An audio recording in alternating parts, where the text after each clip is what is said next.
High, good morning, happy new year to all. সবাই খুব ভালোভাবে অ্যান্ড পজিটিভলি নতুন বছরটা শুরু করো। সবার নতুন বছর খুব ভালো কাটুক, সবাই খুব হ্যাপি থাকো। নতুন বছরের সকালের খাবারে ছিল আজকে লুচি আর ঘুগনি। নতুন বছর সকালের খাবারটা খেয়ে আমি আগে স্নানটা সেরে নিয়েছি, তারপরে ঠাকুরকে পুজো দিয়ে দুপুরের খাবারটা খেলাম। সন্ধেবেলায় একটু ঘুরতে বেরোবো, তো তার জন্য এখন একটু রেডি হচ্ছি। বছরের প্রথম দিন একটু তো ভালোভাবে কাটাতেই হবে।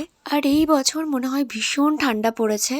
আমি দুটো হাইনেক পরেছিলাম আর তার সঙ্গেই নতুন সোয়েটারটা বার করেছিলাম পরার জন্য। আগের দিনই দোকান থেকে এই সোয়েটারটা আমি কিনে নিয়ে এসেছিলাম, তো ভাবলাম চলো বছরের প্রথম দিন সোয়েটারটা পরেই ফেলি। আর নতুন কিছু কিনলে পরে কতক্ষণে সেটা আমি পরে ফেলবো সেই চিন্তা ভাবনাই করতে থাকি। তো যাই হোক, চলো রেডি, এখন একটু বেরোবো।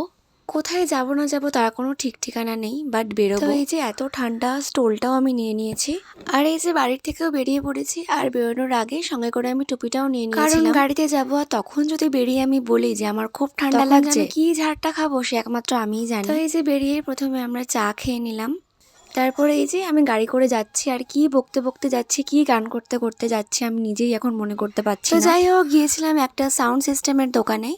আমার নতুন একটা সাউন্ড সিস্টেমের খুব দরকার ছিল। ফাইনালি অনেকগুলো সাউন্ড সিস্টেম দেখার পর ফাইনালি এই সাউন্ড সিস্টেমটা আমার বেশ পছন্দ হয়েছে। সেটা নিয়ে বাড়ি ফেরার পথে আমরা গিয়েছিলাম একটু খাওয়া দাওয়া করতে। অর্ডার করেছিলাম একটা মিক্সড চাউমিন আর একটা ড্রাই চিলি চিকেন আর একটা কেকের ভিডিও ক্লিপ তুলতে দেখো আমাকে কতটা স্ট্রাগল করতে হয়। তো যাই হোক, একটা সুন্দর সন্ধ্যে কাটিয়ে আমরা বাড়িতে ফিরে। চলো বাই সবাইকে, দেখা হচ্ছে নেক্সট ভিডিওর সঙ্গে, টাটা।